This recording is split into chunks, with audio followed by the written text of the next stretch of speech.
ये कहानी एक ऐसे बार की जिसके अंदर अगर तुम चले गए तो बाहर आने पर तुम्हें गोली मार दी जाएगी, लेकिन अगर तुम बार के अंदर भी रहे तो माफ करना तुम वहाँ भी सेफ नहीं हो। यानी इसका मतलब आगे कुआं पीछे खाई। कहानी की शुरुआत में हमें एक बार को दिखाया जाता है जिसमें सर्जियो नाम का एक आदमी आता है। जिस समय सर्जियो बार के अंदर आता है ठीक उसी समय एक आदमी बार से बाहर निकलता है और जैसे ही वो आदमी बाहर जाता है उसे कोई गोली मार देता है और उसकी मौत हो जाती है। ये देखकर आसपास के सभी लोग वहाँ से भाग जाते हैं। किसी को नहीं पता कि गोली कहाँ से चली है और सड़कें पूरी तरह से सुनसान हो जाती है। बार के अंदर बहुत सारे लोग होते हैं और उन्हें नहीं पता कि अब उन्हें क्या करना चाहिए। उसी वक्त एक आदमी जिसका नाम सैतुर है वो पुलिस को कॉल करने की कोशिश करता है, लेकिन उसके फोन में नेटवर्क नहीं होता। अब बार के अंदर से एक आदमी उस मरे हुए आदमी को देखने के लिए बाहर जाता है, लेकिन अचानक उसे भी कोई गोली मार देता है, जिससे बार के अंदर खड़े सभी लोग बुरी तरह से डर जाते हैं। सभी इस बात से हैरान होते हैं कि किसी के फोन में नेटवर्क नहीं होता।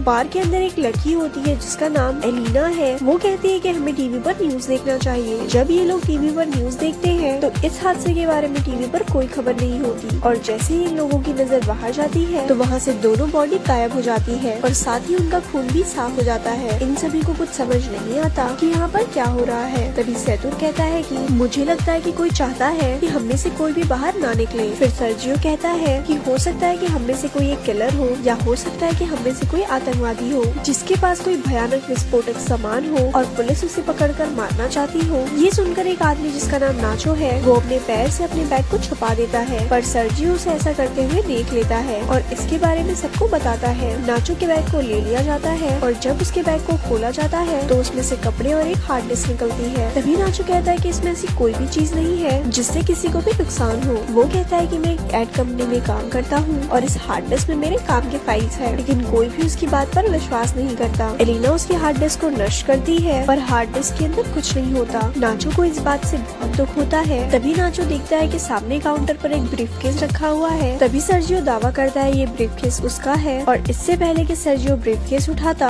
इस बार की ओनर एम्पारो ब्रीफकेस उठा लेती है। सर्जियो एम्पारो को ब्रीफकेस खोलने से मना करता है, लेकिन तभी एक आदमी जिसका नाम इजराइल है वो उस ब्रीफकेस को खोल देता है और ब्रीफकेस के अंदर औरतों के कुछ कपड़े निकलते हैं। जिससे पहले कि कोई कुछ समझ पाता उसी वक्त बाथरूम से एक अजीब आवाज आती है। जब ये लोग वॉशरूम का दरवाजा खोलने की कोशिश करते हैं तो दरवाजा अंदर से लॉक होता है। ये लोग किसी न किसी तरह से दरवाजे को खोलकर बाथरूम के अंदर जाते हैं और देखते हैं कि वहाँ पर एक मोटा सा आदमी लेटा हुआ है जो कि बेहोश है। दरअसल कहानी की शुरुआत में ये आदमी खांसता खांसता वॉशरूम के अंदर आया था और तब से ये यहीं पर बेहोश पड़ा है। इस आदमी के पास एक इंजेक्शन भी पड़ा होता है। एलिना उस इंजेक्शन को उठा लेती है और तभी इन लोगों को बाहर से गाड़ी की आवाज आती है। जैसे ही ये लोग बार के गेट के पास जाते हैं तो ये देखते हैं कि वहाँ पर बहुत सारे आर्मी ऑफिसर्स आते हैं जिनके चेहरे पूरी तरह से ढके हुए होते हैं। आर्मी ऑफिसर वहाँ पर बहुत सारे टायर्स का ढेर करते हैं और उन टायर्स को जलाकर वहाँ से चले जाते हैं। हालांकि सभी को लग रहा था कि ये हमारी मदद करने के लिए आए हैं, लेकिन वो उनकी मदद नहीं करते। उसकी ठीक बाद टीवी पर न्यूज दिखाई जाती है कि सिटी के एक बहुत बड़े हिस्से में आग लग गई है और इसीलिए उस जगह को सील कर दिया गया है और उस तरफ अब कोई भी नहीं जा सकता। बाद में फंसे लोगों को कुछ समझ नहीं आता कि सरकार झूठ क्यों बोल रही है। तभी वो आदमी जो बाथरूम के अंदर बेहोश था वो अचानक सबके सामने आ जाता है। उसकी पूरी बॉडी बुरी तरह से फूल जाती है, साथ ही उसकी आंखें भी डरावनी और अजीब सी हो जाती है और वो वहीं पर गिरकर मर जाता है। लेकिन मरने से पहले वो डू नॉट टच मी कहता है। ये लोग उस मरे हुए आदमी का फोन उठाते हैं और देखते हैं कि ये आदमी तो एक आर्मी ऑफिसर था। इसके फोन में और भी कुछ फोटोज होती है जिनमें लोगों ने किसी भी वायरस से बचने वाली PPE किट पहनी होती है। अब बार के अंदर सभी लोग समझ जाते हैं कि इस पूरे इलाके को क्वारंटीन कर दिया गया है। इसका मतलब कि ये जो आदमी अभी भी मरा है ये इन्फेक्टेड था और इन्फेक्शन से इसकी जान चली गई है और हो सकता है शायद अब यहाँ और भी लोग इन्फेक्टेड होंगे। वही नाचो को दिखाया जाता है जो किसी भी तरह से अपने फोन में सिग्नल लाने की कोशिश करता है और जब वो एक टेबल पर चढ़कर अपने फोन को ऊपर करता है तो उसके मोबाइल में नेटवर्क आ जाता है। वो ये बात सबको बताता है। तभी नाचो को कहा जाता है कि तुम जल्दी से किसी भी मीडिया वाले को कॉल करके उसे सब कुछ बता दो, लेकिन तभी सैतुर भी बात करने के लिए टेबल पर चढ़ जाता है जिस वजह से टेबल टूट जाती है। फिर एक आदमी जिसका नाम एंड्रेस है वो नाचो से फोन मांगता है, लेकिन तभी एम्पारो उसे रोक देती है और कहती है कि इस फोन को मत छूना क्योंकि ये फोन उस इन्फेक्टेड आदमी का था और अगर तुमने इस मोबाइल को छू लिया तो तुम भी इन्फेक्टेड हो जाओगे। सर्जियो और एंड्रेस इस बात से सहमत हो जाते हैं। अब इसका मतलब नाचो और जिस किसी ने भी इस मोबाइल को या उस आदमी को छू लिया है वो सबके सब इन्फेक्टेड है और ऐसा करने वाले इनमें से 5 लोग हैं। एंड्रेस उन्हें अपनी बंदूक से धमकाता है और इनसे कहा जाता है कि उस आदमी की बॉडी को नीचे तहखाने में बने स्टोर रूम में ले जाओ। इन सब लोगों को मजबूरन उनकी बात माननी पड़ती है और ये सभी 5 लोग बॉडी को लेकर नीचे तहखाने में चले जाते हैं। अब ऊपर बस 3 लोग बचे हुए हैं। थोड़ी देर बाद एक ट्रेनी नाम की औरत को वहाँ पर सफोकेशन होना शुरू हो जाता है। ट्रेनी सबको तहखाने का दरवाजा खोलने को कहती है, लेकिन कोई उसकी बात नहीं सुनता। जैसे ही ट्रेनी दरवाजा खोलने जाती है तो वहाँ पर रखी कुछ बॉटल्स गिर जाती है। उनका लिक्विड एक साइड बहना शुरू हो जाता है और तभी इनकी नजर वहाँ पर बने एक ड्रेनेज पर पड़ती है। इसका मतलब ये लोग वहाँ से पानी के रास्ते होते हुए वहाँ से बाहर निकल सकते हैं। फिर इजराइल उस ढक्कन को खोल देता है और वो ड्रेनेज के अंदर से होकर यहाँ से बाहर निकलने का फैसला करता है। इसीलिए वो अपने पूरे शरीर पर ऑयल लगाता है और उस ड्रेनेज से नीचे आने की कोशिश करता है, लेकिन ड्रेनेज का छेद ज्यादा बड़ा नहीं होता, इसीलिए वो नीचे नहीं जा पाता। और तभी अचानक इन सभी लोगों को गोलियां चलने की आवाज आती है। आवाज सुनकर ये सभी लोग घबरा जाते हैं। फिर उन्हें ऊपर बार में धुआं दिखाई देती है, जिसे देखकर ये लोग समझ जाते हैं कि ऊपर जो 3 लोग थे उन्हें किसी ने मारकर पूरे बार को आग लगा दिया है। वहीं दूसरी तरफ इजराइल बुरी तरह से अभी भी ड्रेनेज में फंसा हुआ है। अब वो लोग सबसे पहले इजराइल को ड्रेनेज से बाहर निकालते हैं। कुछ घंटों बाद आग पूरी तरह से बुझ जाती है और वो लोग ऊपर बार में आने का फैसला करते हैं। ऊपर बार में आने के बाद वो लोग देखते हैं कि बार पूरी तरह से जलकर राख हो चुका है। नाचो को वहाँ गन मिल जाती है, जिसे वो चुपचाप उठा लेता है। तभी ये लोग देखते हैं कि कुछ लोग बाहर से इस जगह को पूरी तरह से सील कर रहे हैं। ये बड़ी ही खामोशी से सब कुछ देखते रहते हैं, क्योंकि अगर किसी को भी भनक लग गई कि अंदर अभी भी 5 लोग जिंदा हैं, तो इन सबको भी मार दिया जाएगा। और तभी यहाँ मोबाइल बजना शुरू हो जाता है और ये उसी मोटे आदमी का मोबाइल होता है जिसकी अभी थोड़ी देर पहले इन्फेक्शन के कारण मौत हुई थी। एलिना उसका फोन उठा लेती है और उसके व्हाट्सएप चैट्स पढ़ना शुरू कर देती है, जिसमें एक आदमी इस मोटे आदमी से पूछता है, क्या वैक्सीन लेने के बाद तुम्हारी तबीयत में सुधार है? इस आदमी ने जवाब दिया होता है कि नहीं, मेरी तबीयत बहुत खराब है और मैं किसी बार के वॉशरूम में छुपा हुआ हूँ, तुम मेरे पास आने की कोशिश मत करना। अब एलिना इसकी पुरानी चैट्स पढ़ती है, जिसमें इस मरे हुए आदमी ने लिखा होता है कि मेरे पास अभी 4 और बची है। ये लोग समझ जाते हैं कि इसके पास जो इंजेक्शन है वही इस वायरस की वैक्सीन है। ये पढ़कर सब लोग खुश हो जाते हैं, ये वैक्सीन काम कर सकती है। लेकिन फिर भी उनके मन में एक डाउट आता है कि अगर इस आदमी ने वैक्सीन ली थी तो इसकी मृत्यु कैसे हो गई। अचानक इसके बाद वो फोन बजना शुरू हो जाता है, पर इससे पहले कि वो फोन उठा पाते उसकी बैटरी लो होने के कारण फोन स्विच ऑफ हो जाता है। अब ये किसी न किसी तरह से फोन को चार्ज करने की कोशिश करते हैं। वहीं एलिना कहती है कि इस आदमी ने चैट्स में कहा था कि इसके पास 4 और बची है, तो क्यों ना हम वो 4 वैक्सीन को ढूंढे। फिर ये सब नीचे स्टोर रूम में उसके बॉडी के पास जाते हैं, लेकिन इनको वहाँ पर कोई वैक्सीन नहीं मिलती। इसके बाद फिर ये वॉशरूम में जाते हैं, जहाँ पहले से ही इजराइल वैक्सीन के साथ बैठा होता है। इजराइल किसी एक से अपना बलिदान मांगता है, क्योंकि वो सब 5 है और वैक्सीन सिर्फ 4। इसलिए इजराइल सबसे पहले एक इंजेक्शन निकालकर अपने आप को इंजेक्ट कर लेता है। तभी नाचो उस पर अपनी बंदूक तान देता है, लेकिन इजराइल फिर भी वैक्सीन अपने शरीर में इंजेक्ट कर लेता है, जिसके बाद नाचो और इजराइल के बीच हाथापाई शुरू हो जाती है। इजराइल नाचो पर हावी हो जाता है और उसकी गन को छीन लेता है। इसी हाथापाई में वैक्सीन इजराइल के हाथों से छूटकर नीचे तहखाने में गिर जाती है। ट्रेनी तहखाने में जाकर वैक्सीन को उठा लेती है, लेकिन तभी गलती से उसके हाथ से वैक्सीन छूट जाती है और नीचे नाले में गिर जाती है। अब ये बेचारे सोच रहे होते हैं कि वैक्सीन को नाले में से कैसे निकाला जाए। इन सब में से एलिना सबसे पतली होती है, इसलिए ये लोग इससे पूछते हैं कि क्या तुम अंदर जाकर वैक्सीन को ला सकती हो। पहले तो एलिना मना कर देती है, लेकिन फिर बाद में वो मान जाती है। जिसके बाद एलिना की बॉडी पर ऑयल लगाया जाता है और उसे उस छोटे से छेद के अंदर धकेला जाता है और बड़ी ही मशक्कत के बाद वो नीचे नाले में गिर जाती है। एलिना वैक्सीन ढूंढ लेती है और पानी से बाहर आ जाती है। तभी नाचो वैक्सीन को एक तार पर बांधकर ऊपर भेजने को कहता है, लेकिन एलिना साफ साफ मना कर देती है, क्योंकि वो जानती है ऊपर 3 लोग हैं और वैक्सीन भी सिर्फ 3 ही बची है। एलिना सबसे कहती है कि अगर तुम्हें वैक्सीन चाहिए तो तुम्हें नीचे आना होगा। फिर ये लोग ड्रेनेज के छेद को बड़ा करते हैं। तब तक एलिना बाहर का रास्ता ढूंढना शुरू कर देती है। थोड़ी दूर जाने के बाद उसे एक जगह पर रोशनी दिखाई देती है। सबसे पहले इंजेक्शन को वो वहाँ बने एक गड्ढे में छुपा देती है। इसके बाद वो सीढ़ियों से ऊपर जाकर देखती है कि वहाँ पर बहुत सारी पुलिस फोर्स है, जो कि बार में मरे उनके 3 साथियों को जला रही है। यहाँ से सीन शिफ्ट होता है कि बाकी के 4 लोग जो स्टोर रूम में ऊपर थे वो भी अब किसी न किसी तरह से नीचे आ जाते हैं। इजराइल और नाचो के बीच एक बार फिर से घमासान युद्ध शुरू हो जाता है और इस बार नाचो उससे बंदूक छीनकर उसे वहीं पर गोलियों से भून देता है। अब नाचो के पास गन होती है, इसीलिए सब उससे डर रहे होते हैं। तभी नाचो शत्रु को अपने गन पॉइंट पर ले लेता है और एलिना को वैक्सीन देने को कहता है। नाचो कहता है कि हमारे पास 3 वैक्सीन है और इसको मारने के बाद हम तीनों बच सकते हैं। फिर एलिना इन सबको बाहर की ओर ले जाती है, जहाँ उसने वैक्सीन छुपा रखी थी। धीरे धीरे ये लोग आगे बढ़ते रहते हैं। नाचो और एलिना आगे चलते हैं, जबकि सैतुर और ट्रीनी इनके पीछे चलते हैं। तभी अचानक ट्रीनी सैतुर को पानी में डुबाकर मारने की कोशिश करती है, है ताकि सारी दिक्कत ही खत्म हो जाए, लेकिन नाचो ट्रिनी को ऐसा करने से रोक लेता है। पर ट्रिनी नाचो से कहती है कि तुम मुझे मार दो ताकि तुम सब वैक्सीन बांट लो और तुम्हारी जान बच जाए। नाचो ट्रिनी पर बंदूक तान देता है, लेकिन वो गोली नहीं चला पाता, जिसके बाद ट्रिनी नाचो से गन लेकर यहाँ से थोड़ी दूर जाकर अपने आप को मार देती है। अब सिर्फ 3 लोग बचे थे और इनके पास इंजेक्शन भी 3 ही थी, इसीलिए सब एक एक इंजेक्शन ले लेते हैं। पर इससे पहले कि ये लोग अपनी बॉडी में इंजेक्शन लगाते, यहाँ पर इजराइल आ जाता है जो अभी भी जिंदा है। इजराइल सैतुर पर पीछे से हमला करके उसे जान से मार देता है। अब इजराइल को गुस्सा आ जाता है और वो नाचो और एलिना के जान के पीछे पड़ जाता है। तभी नाचो और एलिना को सामने सीढ़ियाँ दिखाई देती है। वो दोनों सीढ़ियों की ओर आगे बढ़ते हैं, पर तभी एलिना के पास जो इंजेक्शन होता है वो उसके हाथ से छूटकर नीचे गिर जाता है। अब क्योंकि इजराइल भी उनके साथ सीढ़ियों पर चढ़ रहा है, इसीलिए वो नीचे नहीं जा सकते। नाचो जल्दी से अपना इंजेक्शन एलिना को दे देता है। फिर इजराइल नाचो के पैर पकड़कर उसे नीचे खींच लेता है, जिससे दोनों की नीचे गिरकर मौत हो जाती है। एलिना के पास अब जो वैक्सीन बचा है वो उसे अपने शरीर में इंजेक्ट कर लेती है और ऊपर ड्रेनेज के ढक्कन को खोलकर बाहर निकल जाती है। बाहर निकलते ही उसे बहुत सारे लोग दिखाई देते हैं और सरकार ने आगे के इलाके को पूरी तरह से सील किया हुआ है। तभी एक औरत उसकी बॉडी पर अपनी जैकेट डाल देती है। एलिना को बिल्कुल भी होश नहीं होता और वो चुपचाप उस भीड़ में शामिल हो जाती है। अंत में हमें इस कहानी में ये पता चलता है कि वो मोटा आदमी जो बार के वॉशरूम में खांसता खांसता गया था वो एक आर्मी ऑफिसर था, और हो सकता है कि आर्मी शायद किसी तरह का कोई बायोलॉजिकल वेपन बना रही हो ताकि वो अपने दुश्मन देशों पर इस वेपन से हमला कर सके। लेकिन इस दौरान इनका एक अपना ऑफिसर इन्फेक्टेड हो गया। हालांकि उनके पास इन इन्फेक्शन की इंजेक्शनें भी थी, लेकिन ये ऑफिसर बीमार था, इसीलिए वैक्सीन ने उस पर काम नहीं किया। और जब आर्मी को पता चलता है उनका वो ऑफिसर बार के अंदर है, तो उन्होंने पूरे एरिया को सील कर दिया ताकि वहाँ से कोई भी बाहर ना निकल पाए और उस वायरस को इसी जगह पर खत्म कर दिया जाए, चाहे इसके लिए उन्हें कुछ बेगुनाह लोगों को मारना ही क्यों न पड़े। थोड़े बहुत लोगों के चक्कर में वो पूरे देश को खतरे में नहीं डाल सकते थे, इसीलिए उन्हें मजबूरन ये कदम उठाना पड़ा। और ऐसी ये मूवी यहाँ पर खत्म हो जाती है। ऐसी और स्टोरी सुनने के लिए हमारे पेज को लाइक करें। धन्यवाद।